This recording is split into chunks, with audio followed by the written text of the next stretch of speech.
Hello and welcome to another episode of the Carline Conversation Podcast. My name is Jason and my guest today is Trae Durden. Trae is the Connections Minister for the Beltline Church of Christ in Decatur, Alabama. He and his wife Leanne have two grown children, and I've known Trae now for well over 25 years. Trae has been an immense influence in my life, and he has an uncanny ability to connect with people.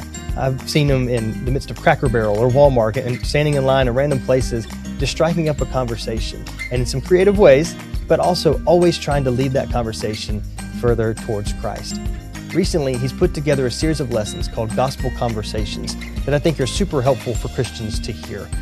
He's taught this in the context of a Bible class in church or given seminars and workshops around the same title, but I think this would be especially beneficial for us as parents to hear as we seek to not only have gospel conversations ourselves with other people, but to do that in a way where our kids get to see that and experience what it looks like to connect people to Christ.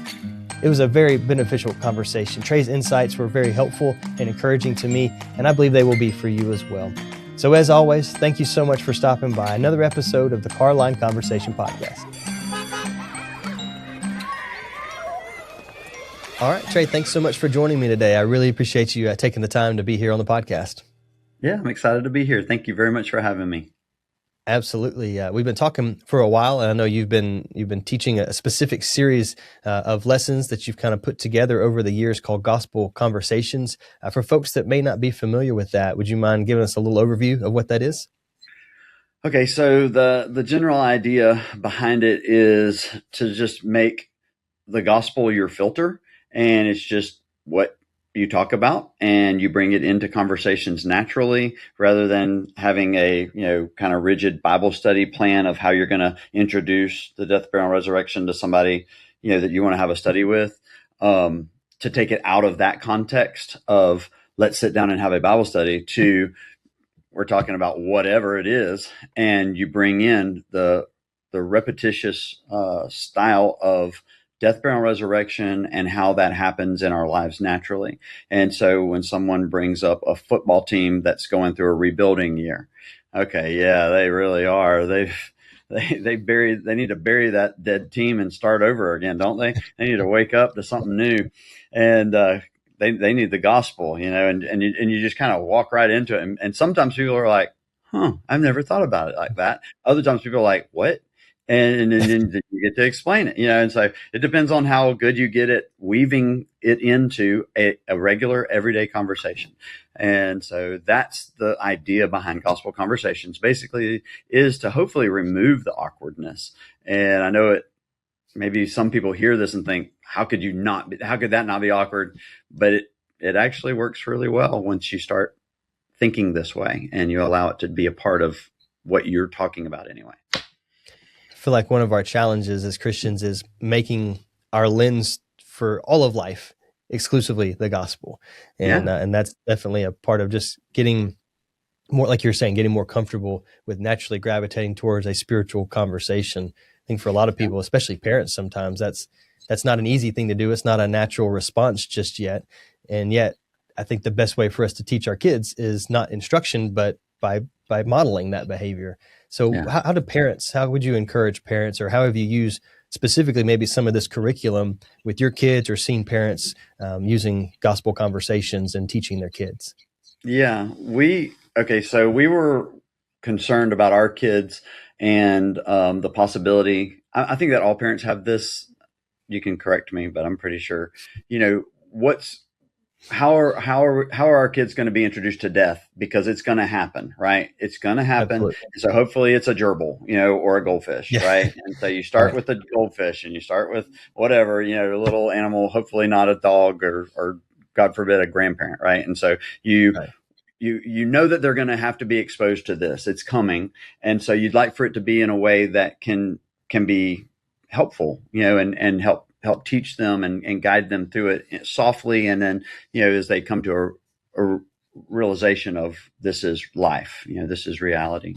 And so, anyway, that was probably, like I said, this is a way of thinking and a way of talking in your everyday conversations that keeps it out in the front. And so for parents, one of the things that we did was in movies were probably the first place our kids, or movies or a TV show, were probably the first time that our kids were exposed to the possibility of someone not being there anymore, or, possibly death, and just talking about that with them, keeping that in front, but then always following up with the conversation of, but death is like when you put a seed in the ground and it lays dormant there, but eventually, it starts growing, and something grows out of that seed that seemed like it was dead and it was buried, but something grows, and then you have a flower, or you have a tree.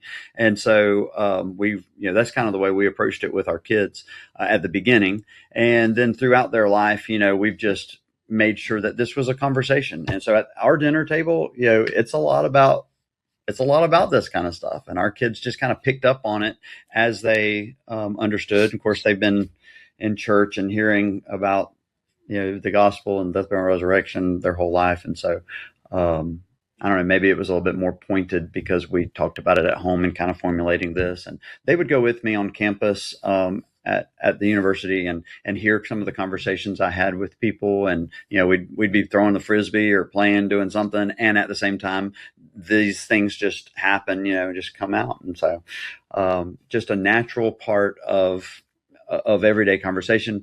And in my opinion, it softens the blow when actual death happens, and maybe even feels almost unnatural for our kids to have this perspective on death of, oh, okay, so we'll see them again, and this, and it's not like I wanted them to be nonchalant about death, but at the same time to have a confidence in Jesus in the face of death.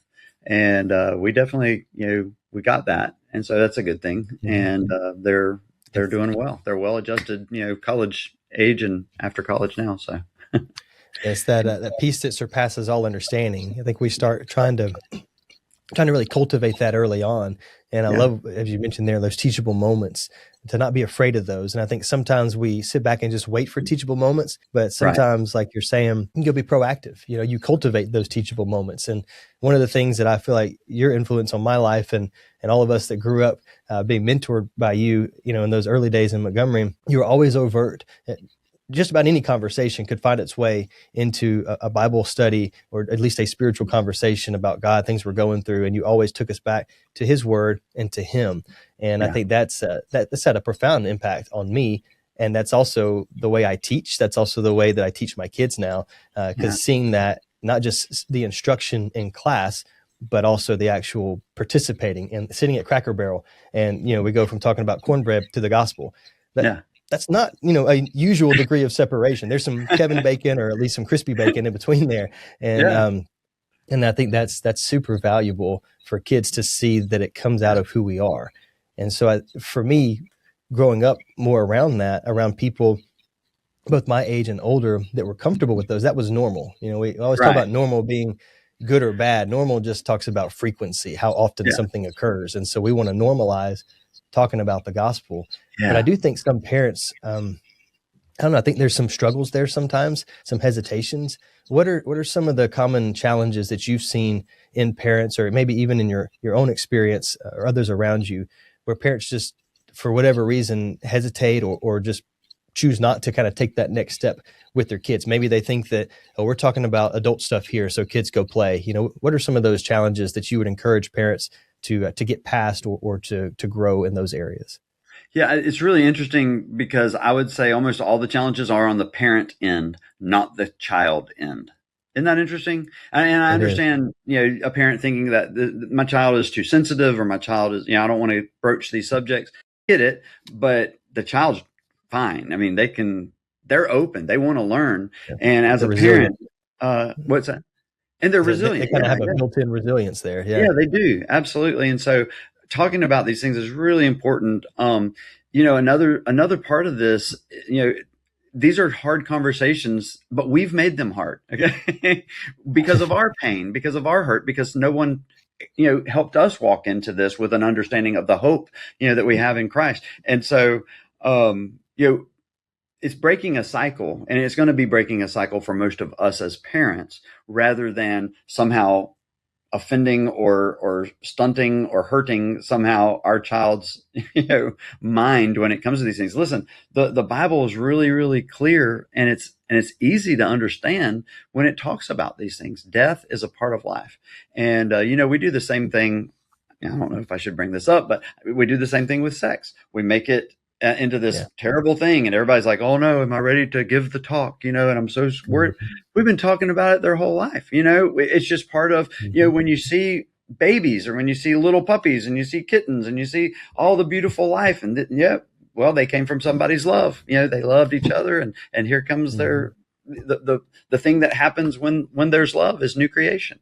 And so it's a good thing, and it's something just to keep out in front, so that when those big talks, when my son comes home and says, "Dad, what about this?" and starts asking me, then I'm like, "Yeah, remember we talked about this? Remember we talked about our dog and the puppies and all this? Oh, okay, that's what they meant. Yeah, exactly." And so it becomes part of life. And so let it be, because it's already there. It's already happening. And we need to have kids that are ready for that, and not shocked or somehow, taken back by, now they may be taken back by the way people approach some of these things, but these are important life topics that we need to make sure we have our head wrapped around, because the Bible teaches us all of this stuff and how to, live into it. And like you said earlier, the gospel is the filter. The gospel is always the filter, through which, or the lens, if you want to call it a lens, through which we see everything. And so allowing that to happen for our kids and helping them to see that,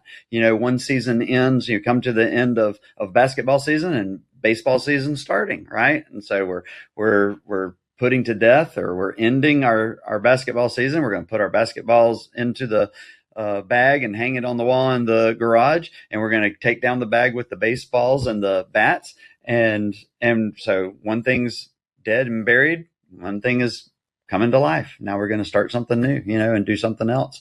And it's just this constant thing of going on. When they were really little, we would, Darcy got upset about wanting to play with something, and another child had gotten it or taken it from her. And I said, "No big deal. We'll just play with something else," and, that became her thing, man. She was like, "Okay, no big, somebody would want something. No big deal. I'll just play with something else," and she kind of just took that on as kind of what she did. And it was really helpful as she got older. It made things a whole lot easier when you had a little brother who was extremely different, and demanding. And so, anyway, just keeping that out in front instead of trying to catch up, you get in front of it, because remember, we're the parents. And so we're the ones who get to set, the expectation and the stage and the way that these things come into their little minds. And so we can be creative with it, and we can help it, be done, number one, in a biblical way, so that when they read the Bible later, as they get older, they're remembering some of this stuff. It's coming to them naturally, and they're like, "Oh yeah, this is that," and things are reminding them. One of the best things is hearing from the kids while they've been in college, and they're at Harding, and so they're in Bible classes, and they'll call or they'll text, "Hey, we talked about the rich young ruler, and I remembered this and this about that, and so I said it in class, and now the teacher wants me to write my paper about that specifically." And I'm like, "Well, that's great, do it," and so it's a little bit different perspective, because it's something that we've been talking about their whole life.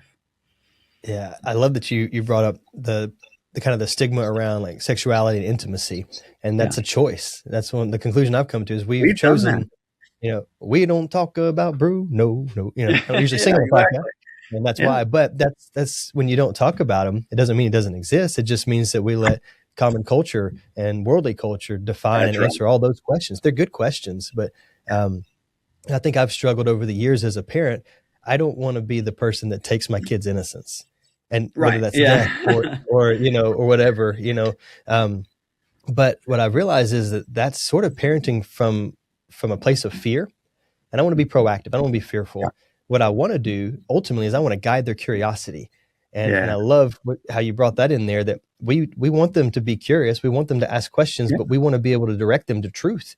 We want to direct them to God, death, burial, resurrection. And I would include even the appearance of Jesus, that whole, what Paul talks about there in 1 Corinthians 15, there needs to be something visibly changed about us post-resurrection, right? Yes. And when we talk about that openly, of how my life before I became a Christian was different, my life now is better, even when they're really little, we're in the planting and the watering business. That's what makes it so hard, is we don't always get to see the exact increase connected to the exact watering session, right? Right. But Exactly.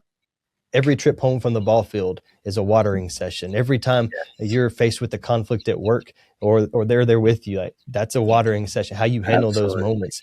Yeah. We responded this way because Jesus. I used to kind of get, maybe dissatisfied is the word, when people would say, well, Jesus is the answer to everything. I'm like, well, that's a cop out. Like, what's the real answer? But I've learned that no, that's actually pretty true. It all has to, like you said, that lens, that filter, all of my responses to life have to be impacted by the death, the burial, the resurrection, the appearance of Jesus. The fact that I have died, that I have been buried with him, that he has brought me out of that resurrection. And now there is a new me that appears, this second life now, this new man, this new creation, maybe, as Paul would say. They need to see that. And I think sometimes we forget, sharing the gospel is all about just telling what Jesus has done for you, what God has done in your life. I mean, you've got the answer book. Don't quit making up new equations. Just say, this is what happened. This is my understanding of the gospel. This is how God saved me and brought salvation and reconciliation in my life. And it really is as simple as sharing what happened to you.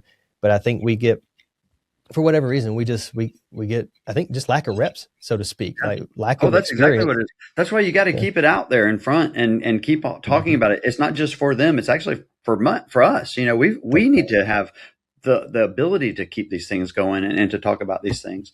You talking about the car ride, being a time of planting and sowing, and there was a car ride with Dalton, my son, one time, and the radio was on, and it was on a contemporary Christian channel, and the song by Down Here, and it's called How Many Kings, came on the radio. And it was, the lyrics are something like, how many kings have stepped down from their throne, how many lords have given up their thrones, or whatever, and all this stuff. Well, how many fathers gave up their sons for me? It's these questions, and I look over, and Dalton's just boo-hooing, just crying. He may have been 4 years old, maybe 5 years old. And I said, hey, what's going on, buddy? And he said, God loves us so much. It's just amazing, isn't it? And I was just like, then I was crying. And then you're boo. Right, yeah. Like, it is amazing, isn't it, buddy? I was like, I was half listening to the words of that song, right.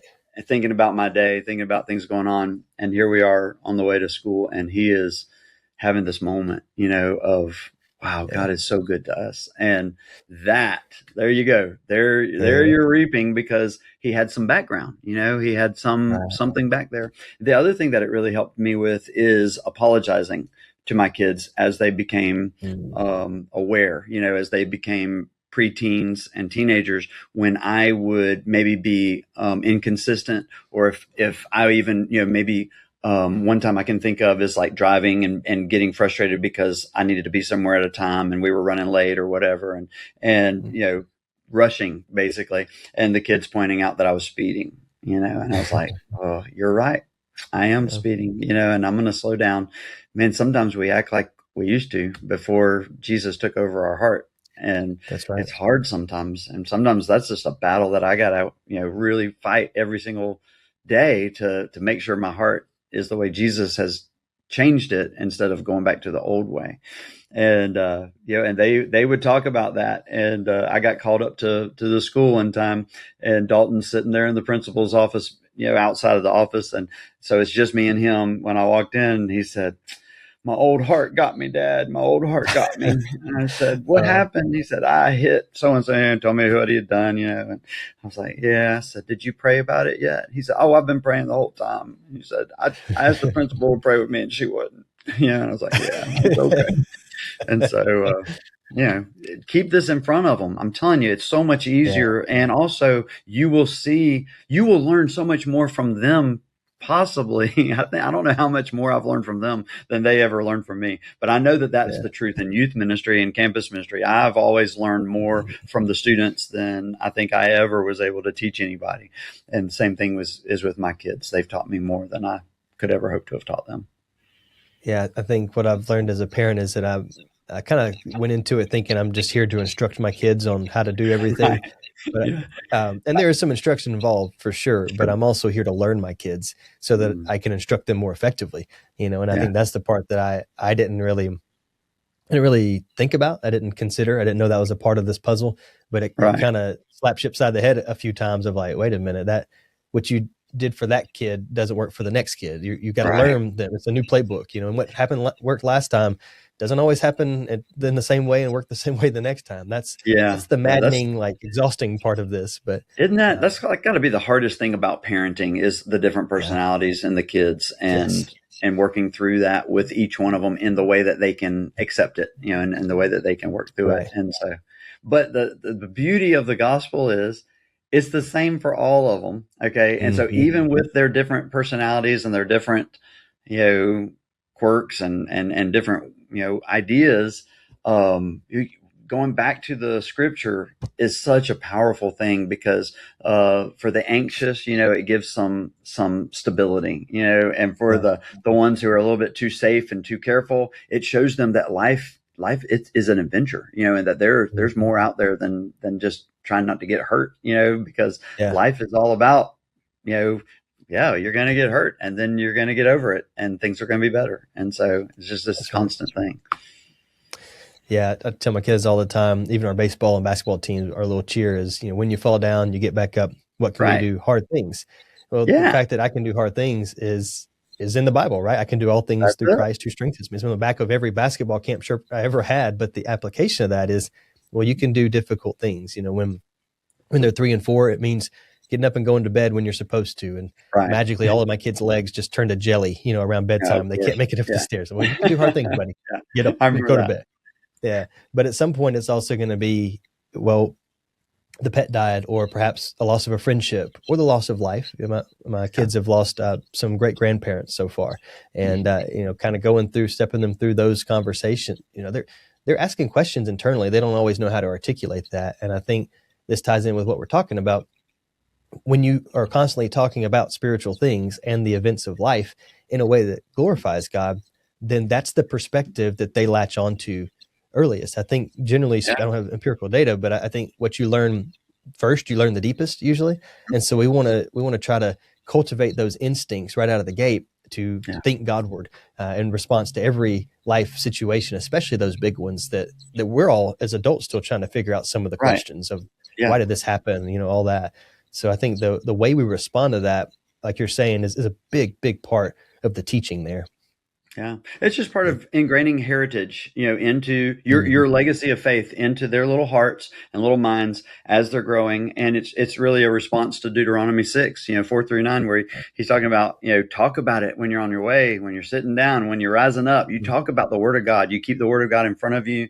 And so let's do that. Okay. Well, the word of God, the word became flesh and dwelt among us. It's Jesus. So Jesus is it, and so just keep Jesus right there in the middle of all of it. And the teachings and the experiences and the things that he did will actually be some of your greatest parenting strengths when you let that be your filter, when you make sure that this is what's out in the open and really clear for everybody. Absolutely. We've talked a little bit about how parents do that, and specifically how we do that in our families. But what are some ways that you feel like churches can create a better culture that's more gospel conversation centered? What are some things that church leaders can do, or just people they're going to be assembling and gathering together weekly? How can we make sure that the culture of those gatherings are definitely gospel centered? Yeah, I tell you what, I think that sometimes I know that we try that. I know that this is the ideal. This is what we want. We want to cultivate a classroom or a Bible study environment where people feel open and able to speak. Okay. That's our goal. But how many times have you stood in a Bible class, especially in the auditorium, right? And nobody will say anything. You have a big Yeah. question that's based on this scripture that we just read. Everybody just heard the same thing. Here's a question. There's an obvious answer and nobody will say it. Nobody will answer it.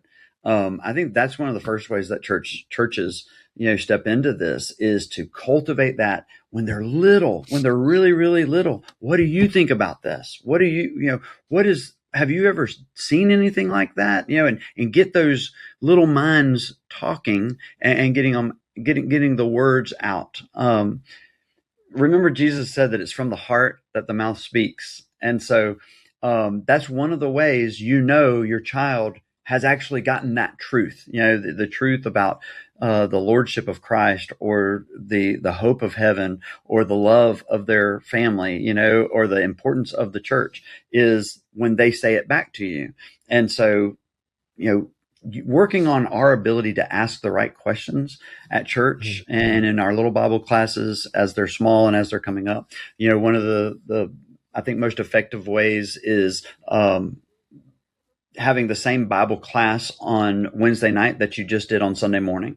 And so, and I don't mean, in a boring way. I just mean you talk about it on Sunday morning. Maybe you use puppets to illustrate it, or you use some other method. But then on Wednesday night, you do it over again, and maybe you eat some of the food that they had during that Bible story as you talk about it again, and you reinforce it in a different way so that they have a different experience in hearing the same thing.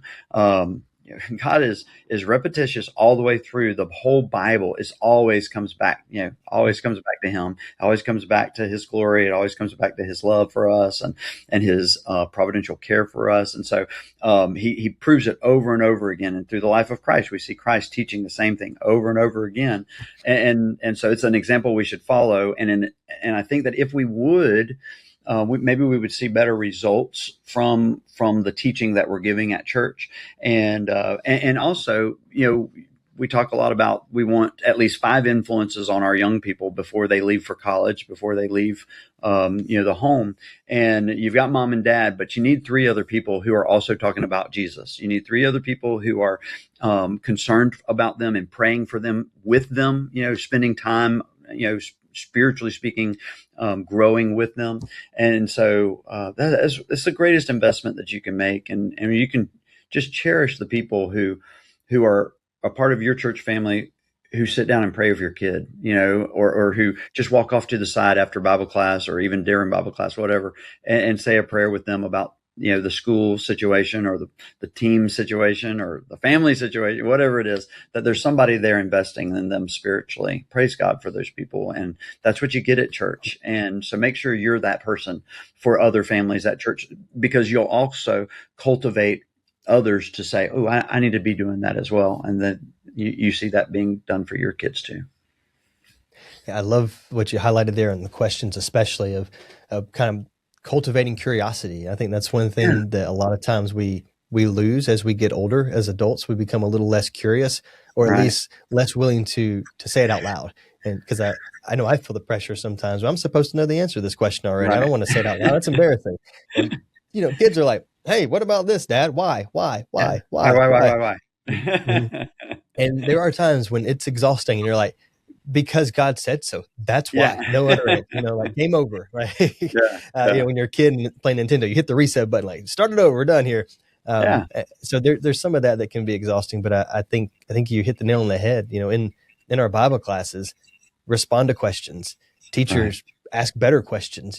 That's another thing that I've learned getting older is I kind of thought that I would just have the ready reference memorized, right? That would give me all the answers. But getting wiser is really about asking better questions sometimes, not even just the collection of answers, but asking better questions.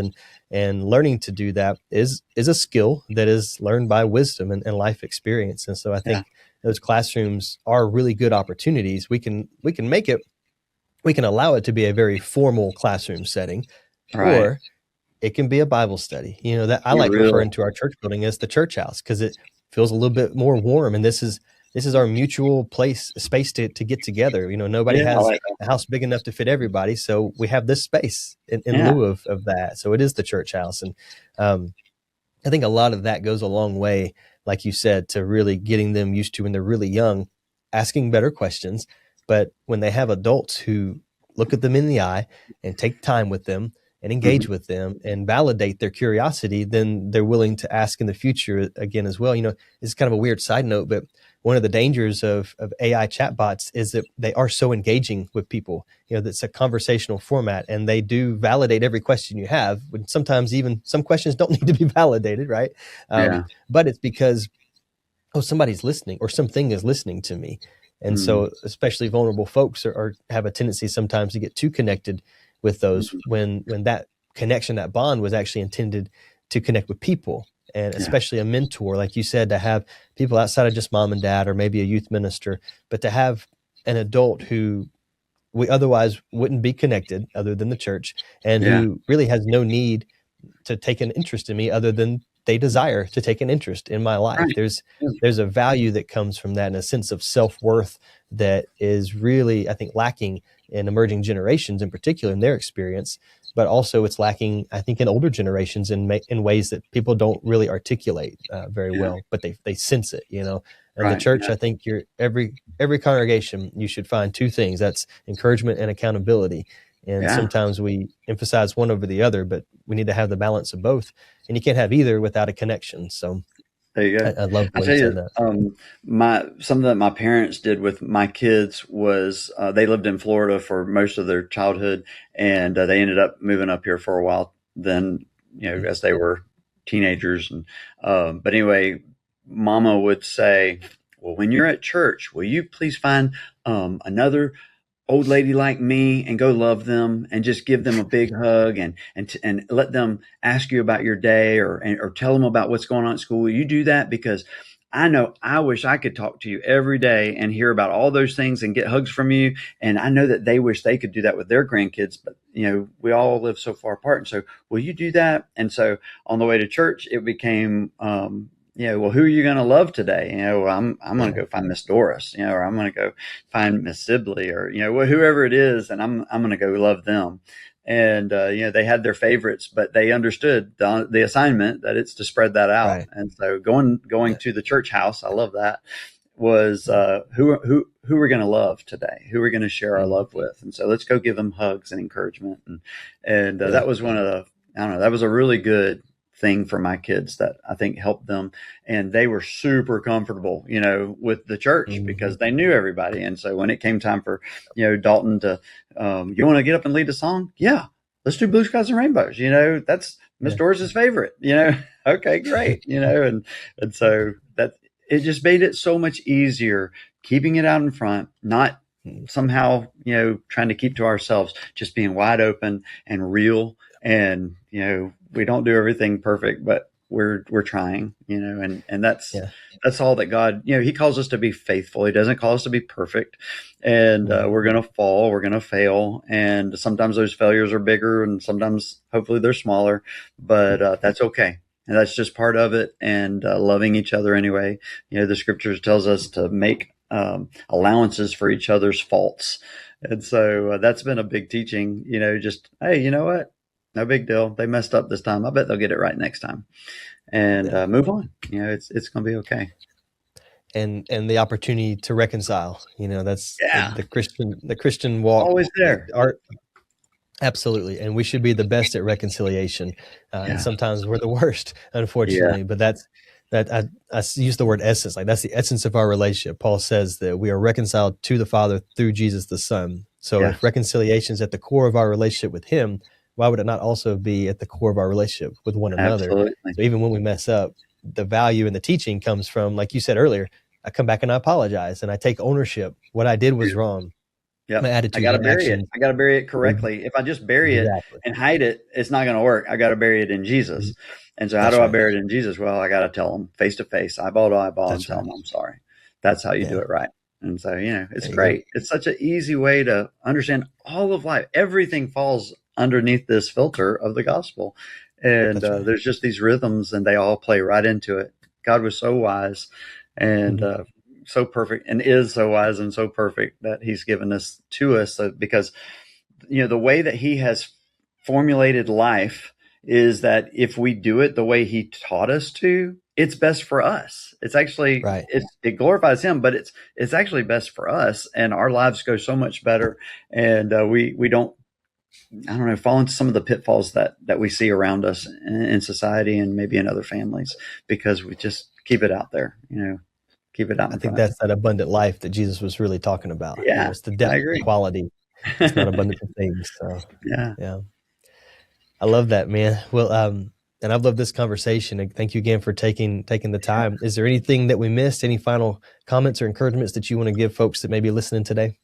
Well, specifically about kids and raising kids, something else, another aspect that I think maybe had a lot bigger impact than we realized that it did at the time. And then over time, and even to this day with an adult kids, one's 22 and one's 19. And so, is finding Jesus or the gospel or Bible stories in cartoons or movies or TV shows or music, and so there was always a, I don't know, what are you listening to it for? What are you hearing from this, or what are you seeing in this movie? And, them being able to bring out, and Phineas and Ferb was the best. Okay. My kids came up, with Phineas and Ferb. And so that cartoon was out there for them. And there were so many gospel references throughout every show. Like, it was constant. And so it was, I don't know, maybe it was because of the way we looked at it. I don't know if everybody saw the gospel in Phineas and Ferb, but we did over and over, and our kids picked it out and picked it out and picked it out and would show us and would tell us. And that was our family's favorite show. This little cartoon that they loved to watch became this great thing. And after it's over, the conversation immediately is, wow, Phineas did this just like Jesus did that. And it's just all these things, and mom's oblivious, just like, and so it was really cool because it just became part of it. And so that's something, asking kids, well, where'd you see Jesus, or what Bible story did that sound like? Or did that kind of felt like this to you, the prodigal son to you, or what, and just bring up the different stories and help pull that out of popular culture. And you'll see it, it's there. It's in everything. So. That's great. I love that. That's that keeping your eyes open to those opportunities. Yeah. Even with Perry the Platypus, he can bring about gospel conversation. Got one on the floor right over there. So. There you go. That's perfect. Well, Trae, thank you again so much for joining me on this, and I really appreciate what you're doing there at Beltline, but especially the influence that you have always been in my life. Very grateful for the impact on my family that you have had over the years, and for modeling this gospel conversations approach. If someone wants to get in touch with you to talk more about this, or talk about how you've kind of structured the class and the study, what's the best way they can reach you?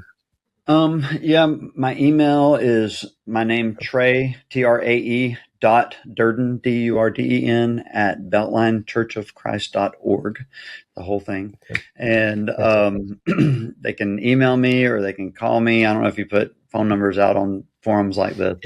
Yeah, we'll put the contact info there in the description. So. But I love to talk about it and encourage it. And we've taken gospel conversations. We have a study that we do. We'll be doing it coming up on March 15th here at Beltline, another training for it. It is a style, I guess, the mode of how we try to teach our people to present the gospel. And then we use it in our Next Steps initiative. And we have, about 100 members rotating in and out of teaching the gospel to visitors who come because of our benevolence, the way we do benevolence. And so they get to come in and sit down and actually teach the gospel to someone every Sunday.